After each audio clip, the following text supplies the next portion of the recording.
Yes, say. Bismillahirrahmanirrahim. Hocam, many times we have good intention. Yes. But only intention. Yes. You are saying, okay, this part of me is not good. I have to change this. And you're making intention for that. Yes. But when you come with that situation face to face, Yes. you accept it going that way. You forget about your intention. Yeah. You made it. Right. So, of course we are weak, but what we need to do, Hocam? Do it. How are we going to make our intention stronger? It's not making your intention stronger. Because your intention is already strong. It is how to remember your intention at that moment. How are you going to remember your intention at that moment? You come now to a split in the road. You know how it is.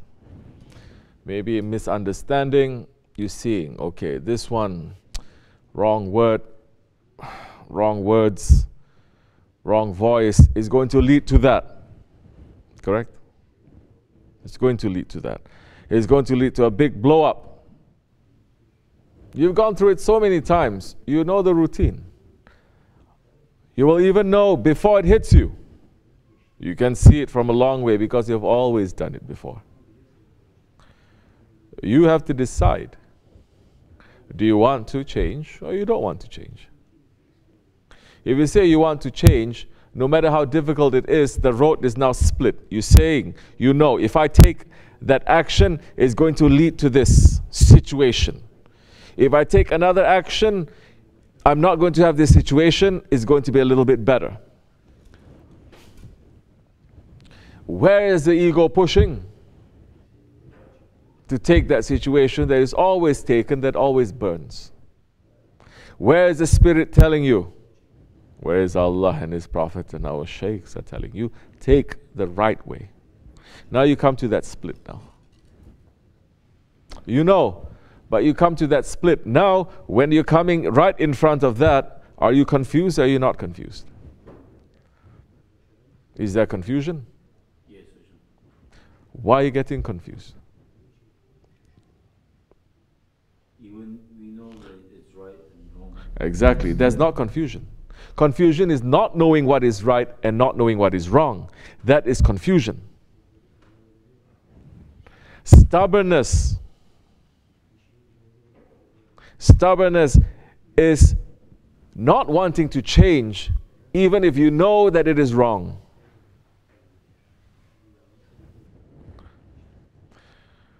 You want to punch the wall? Go ahead, punch the wall. You're going to hurt. You say, I can't help it. Very good. Next time, punch 10 times more. Next time, punch 100 times more. Until something is going to penetrate, something is going to make you to understand that you cannot do this anymore. It is hurting you. You cannot do it anymore. It hurts. This is what we call being in a drunk station. You understand? Anger overtakes and you're drunk and you cannot think. Jealousy overtakes, you're drunk and you cannot think. You know what is right or wrong, but you feel powerless. You cannot do the right thing because it's such a habit that you're doing. Such a habit. It's so easy. When it hits, you're going to do it this way. When it hits, you're going to go this way. When it hits, all your life, you're doing that. Over and over, you're hearing, no, take the right way, take the right way, take the right way, but you keep going to the left. Because it is easy. Life is going to teach you. You cannot continue like that.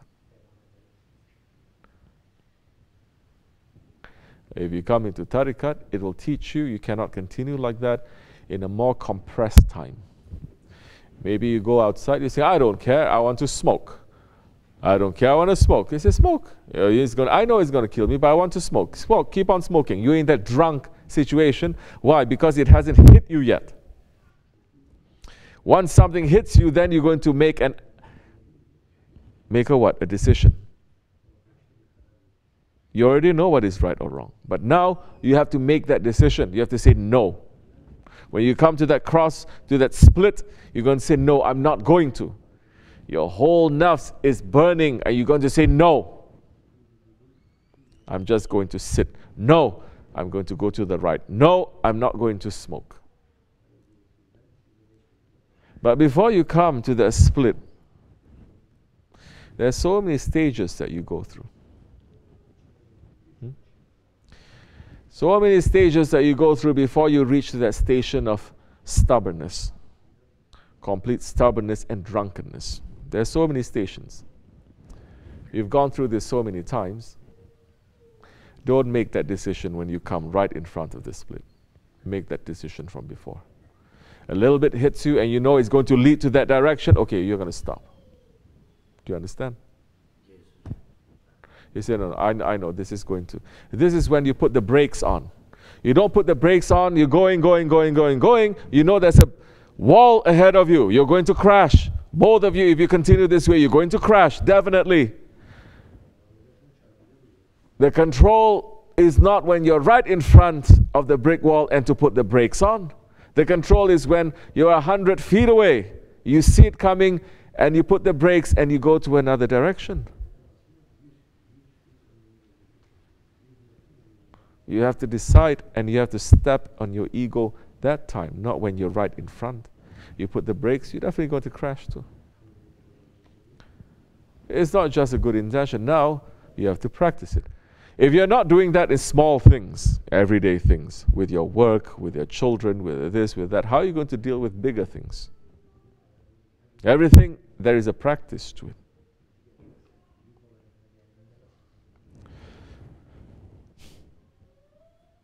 Don't be drunk. You understand? Because in the past, we were so used to doing all those things, and it really didn't get hurt too much.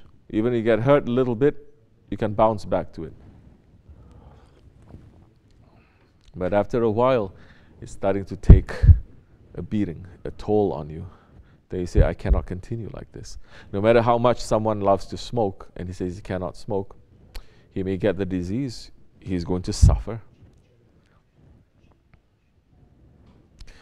Then it's up to him to decide or not, still. Making the right decision. Why is it so difficult to make the right decision? Why is it so hard to make the right decision? If you're surrounding yourselves with right people, right thinking,